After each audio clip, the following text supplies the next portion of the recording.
Hi, I'm James McGuire, and on today's eSpeaks, we're talking about data management challenges and how small and medium-sized businesses can modernize their data in the cloud. It can be a major help for those businesses. To discuss that, I'm joined by Ben Schreiner, AWS Head of Business Innovation for the SMB market. Ben, happy Friday to you, and absolutely thrilled to have you with us today. Happy to be here, sir. All righty, so, everyone knows what AWS does. I feel slightly silly asking you this, but you're part of the AWS SMB division. So you do cloud stuff, you do infrastructure stuff, consulting. In a nutshell, what do you all do right there? Well, we have a worldwide team dedicated to the small and medium business market, and we're trying to democratize access to the cloud and all of its transformational technologies so that the small and medium businesses can have the same competitive advantages that historically those large enterprises with big teams and big budgets could only afford. So we really are trying to help the little guys grow and eventually be the future large enterprises. Well, there you go. All right. So when I think about small and medium-sized businesses and they're grappling with data management challenges, it feels like there's a number of built-in problems. One is that maybe they can't hire those high-priced data scientists. Maybe the software is expensive. Maybe the SMB crowd is still inclined to run their business, by gut instinct, as opposed to some of the larger corporations that are really using metrics. What do you see when you look at SMBs, handling challenges of data management? What sort of things do you see these days? All the above, for starters. It's across the spectrum. There are more SMBs around the world than any other size organization, and they have all the struggles you just mentioned. I do see a common thread, though, that all of the business leaders that I talk to do want to use data to make better decisions. So the intent is there, but those barriers that you just mentioned sometimes are in the way of truly taking advantage of data as an asset. And that's really what I hope everyone realizes, is that data is an asset to make better decisions.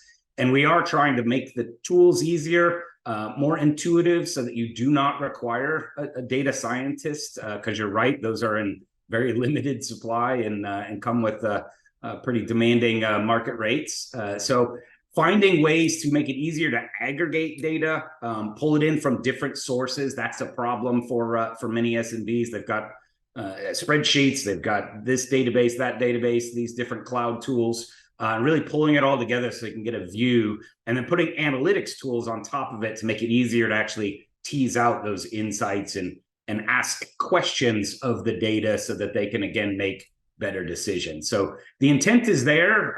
We just need to get people more comfortable that it is possible.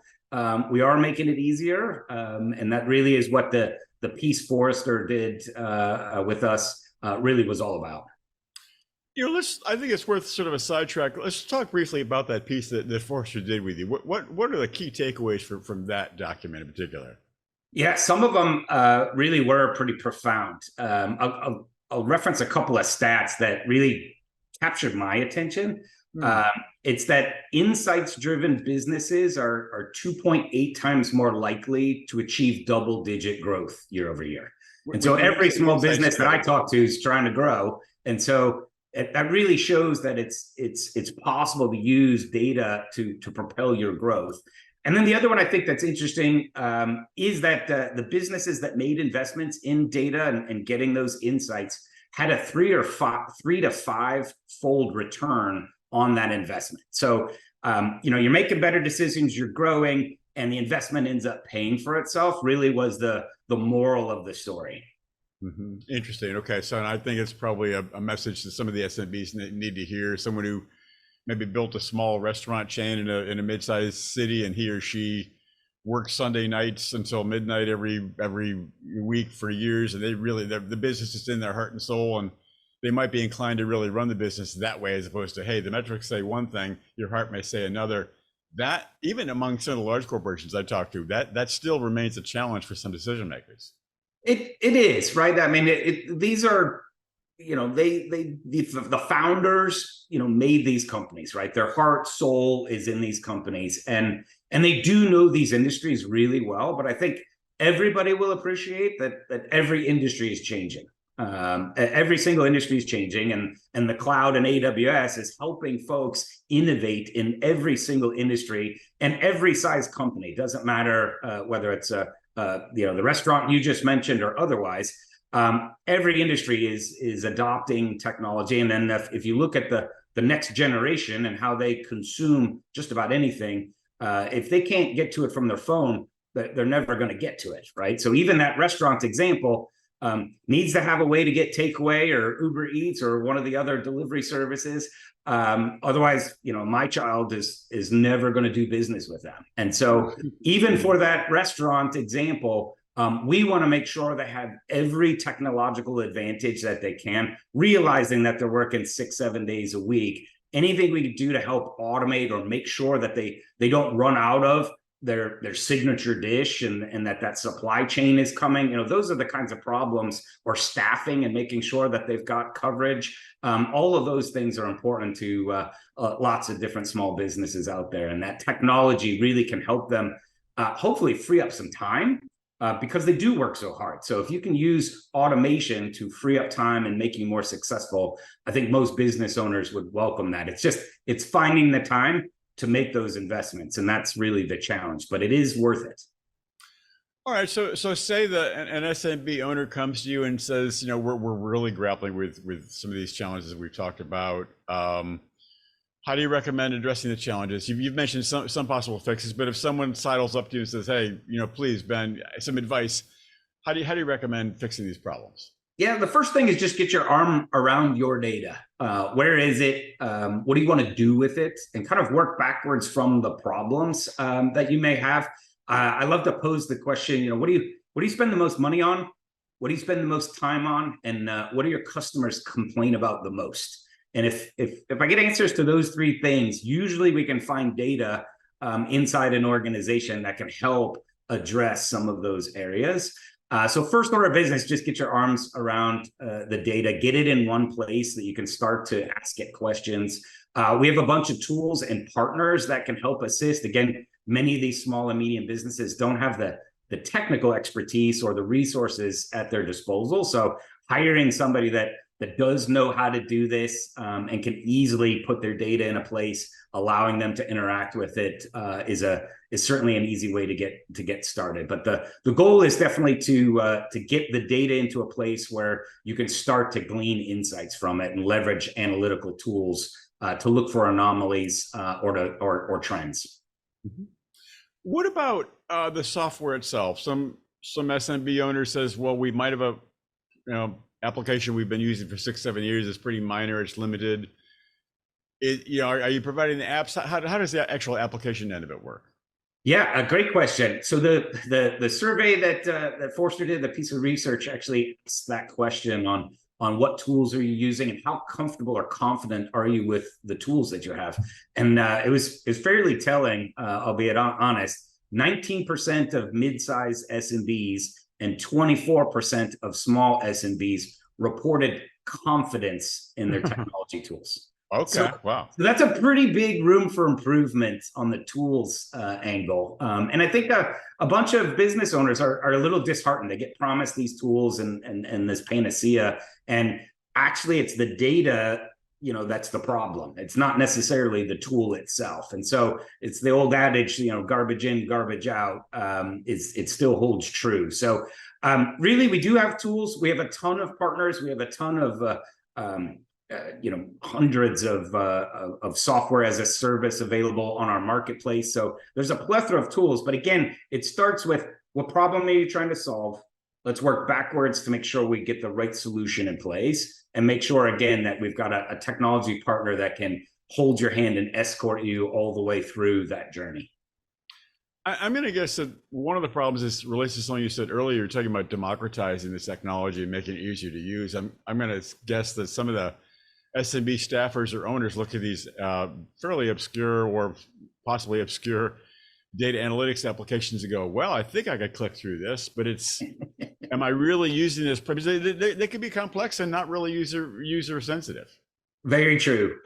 You know what? I think it's pretty easy to get over your skis. And I think that can lead to some frustration, certainly for a business owner. That's really where those trusted technology advisors, think of a system integrator, might be a best advantage, or contact us, right? We're happy to talk through what problem are you trying to solve, and either pair you with somebody that has either industry or domain expertise, or knows the tools that you're looking at, to really weigh those pros and cons. Because with every tool, they're going to have strengths and certainly areas maybe where they have some weaknesses, and assessing that can be a challenge with so many tools available. So we're here to help guide folks through that process.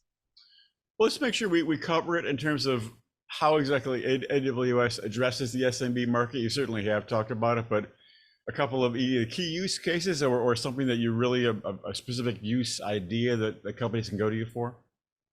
Yeah, I really think the couple of ideas I'd throw out there are understanding, again, how your business makes money, where you're spending money, and being able to truly dial in and make the best decisions possible. So whether that's putting it into a data lake or some other kind of solution, and then layering analytics on there that actually look for the patterns and bring them to your attention, or allow you to inquire, hey, what was my year over year sales? Is this a better summer for me this year, or not, right? You mentioned that gut feeling, but again, you can validate your gut, or confirm or disconfirm that bias that may exist.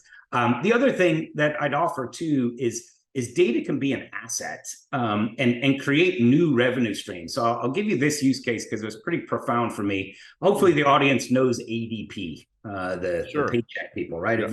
A very well-known organization. Definitely. They have a service on our data exchange, which is around human migration, right? So pandemic, people are moving around, people are still moving around.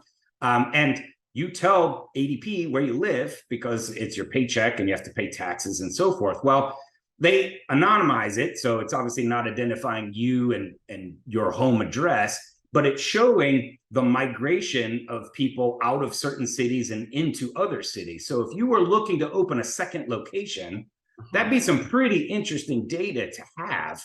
And that's available as a service on AWS. So it's not just your data that is of interest, and it may be interesting to other people, but you could consume other data sources and perhaps make your business more effective, efficient, or create a whole new revenue stream for yourself, leveraging this data or a combination of data points. So for me, that's just it's one I think everybody can get their head wrapped around, but I thought it was a pretty interesting, because it has nothing to do with paychecks. It has nothing to do with payroll, anything other than they have that bit of information and are making it available to others.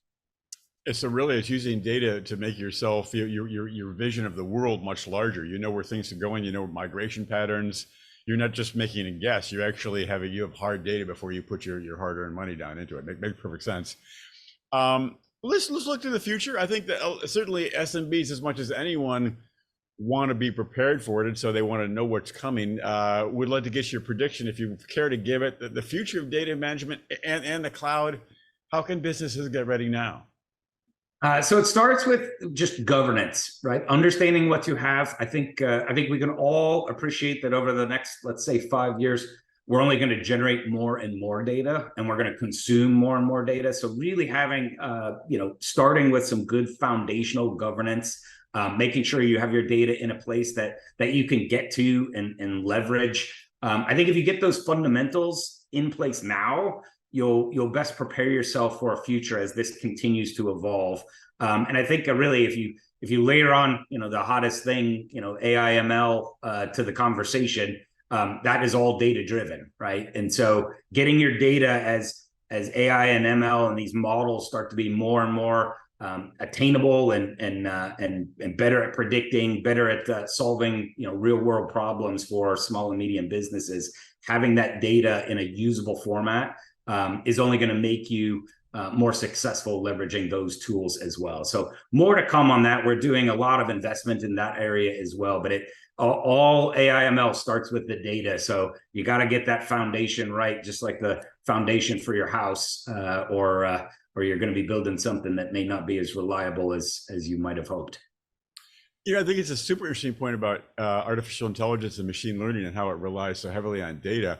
I think the AI piece is sort of tantalizing for some of the SMBs, and that it's been so expensive, and I think some of the larger companies are really jumping on board because they know they need it. I think some of the SMBs are thinking, well, gosh, I wish I could get my hands on that. That sounds really powerful. Any sense of what you'd say to an SMB? I mean, it certainly arrange your data, get your data together. Yeah, when will the littler guys and gals be able to access artificial intelligence? Boy, they're doing it right now. Like, I will tell you that most of my conversations throughout the week start with generative AI. Now, we start with that conversation, and very quickly I focus the exuberance to what problem are we solving, right? Like, get back to what problem are you trying to solve? And often it is potentially an AI solution, but maybe not generative. Generative is just a subset of a broader category. If you put that aside, again, if we work backwards from the problem, if you have a bunch of data, if you can get a tool to actually leverage it and automate some of the things that you're spending time on, again, you could get some efficiency. So we're actually seeing a pretty good adoption, a lot of curiosity. So we're in the experimental phase, and we really want to drive people to solving real problems so that you're actually getting a benefit. We want to kind of get past the science experiment stage. That's not too fruitful. It's pretty frustrating, and really focus on real business problems that are worth solving. If we do that, we're finding a lot of really good use cases. I'll leave you with one. We've got a company called Blast Motion, which I think you'll appreciate. They've got hundreds of hours worth of video of various swings: golf, baseball, softball.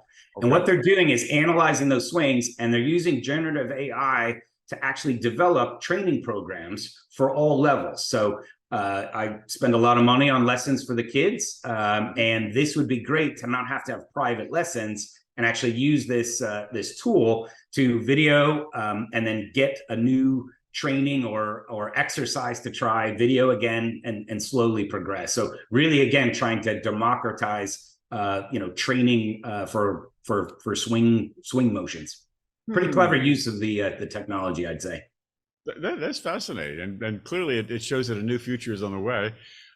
Ben, you said it, a lot of good stuff. It's going to be a fascinating sector to follow.